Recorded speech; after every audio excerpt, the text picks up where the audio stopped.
Want to hear some more from you. Any questions having heard this content at this point?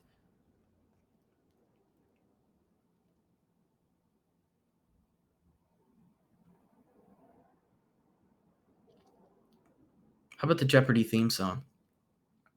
Do, do, do, do, do, do, do. Okay, so quirky humor coming out again. Darn it.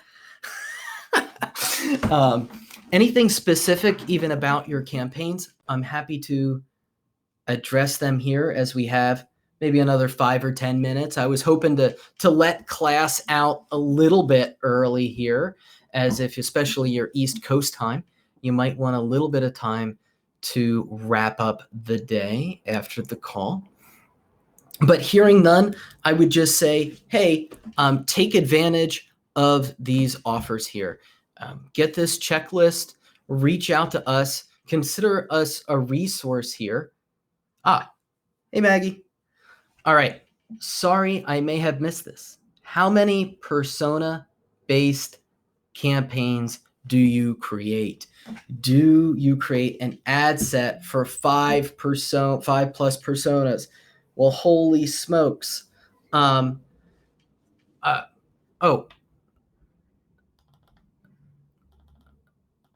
good. And so, Chantel, if you would be so kind as to just put that straight in the chat pane, I might not be tech savvy enough to make it over to the question section. And so, but I'll handle Maggie's question here first, which is, do you create ad sets for 5 plus personas? So I think just in general, start small here. That's really overwhelming to do 5 plus personas, but create it for 1 or 2 of your key personas and then go from there. But to your point, it's not a bad idea to do so. Now, you can make your life a little bit simpler is if you have a platform, and I reference HubSpot because darn it, that's what I know.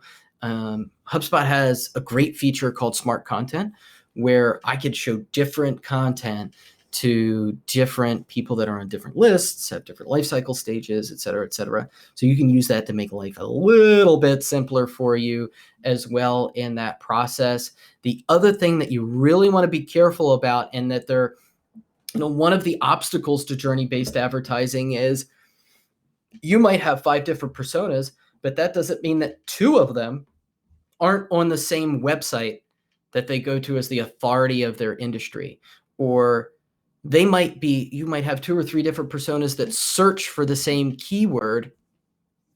And so how do you handle that? Well, some of this is a little bit of art and some of it's a little bit of science there. And so when we have these conflicts, we either need to put a couple different ads and offers out into the wild and see which persona resonates better with the paid advertising channel and run with that one versus the other one, or do some changes to our bid strategy to make sure that, this persona versus that persona are still driving leads at a relatively reasonable cost per acquisition. So great question. Unfortunate answer, which is yes, I would definitely start moving in that direction, but start small, start with your most profitable and largest buyer personas first. And then we could think about conflicts as you go along. Anything different for B2C or B2B versus direct-to-consumer marketing? Also a great question there.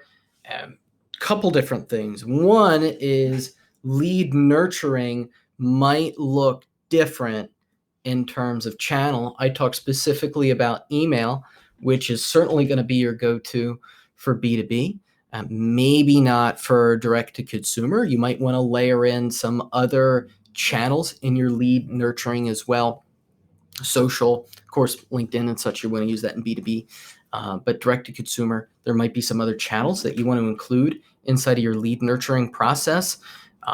Also, just in general, thinking about B2B versus D2C and the sales cycle, the more considered your process is, the more complicated that lead nurturing is going to be. So if you're selling iPhone cases, direct to consumer, B2C, hey, that isn't necessarily, we don't need all of that lead nurturing. We need a couple little quick things, move them along, and get them ready to purchase in a matter of minutes or hours, not days and weeks. Now, even in a larger context where we're talking about healthcare, B2C versus B2B, or IT, things that are still take involvement and time, there are other considerations here.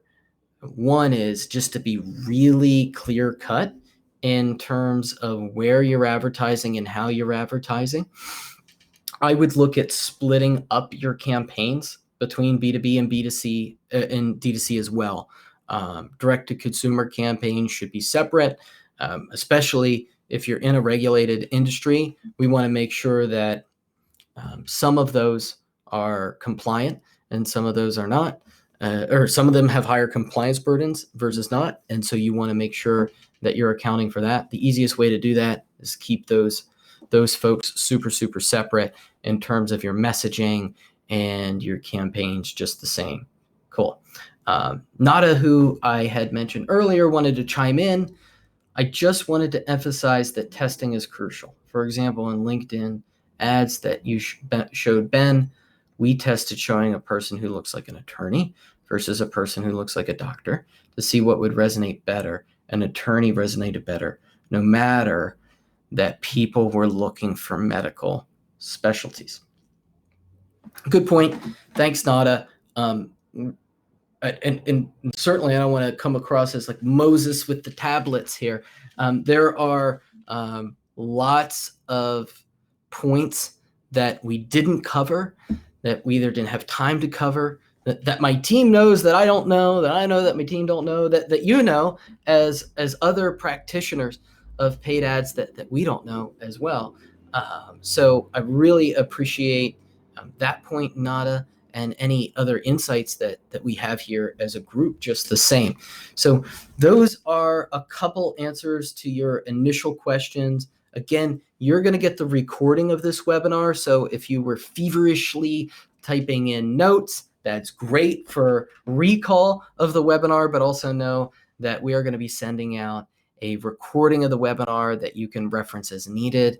Definitely get that checklist, because that's an easy way to get started here with some of the things that we had talked about on this call. And again, if you've got any other questions or we can be of service to you in any other way, don't hesitate to contact us and we can set up a no obligation call to take a look at your existing campaigns or your goals for paid ads in general.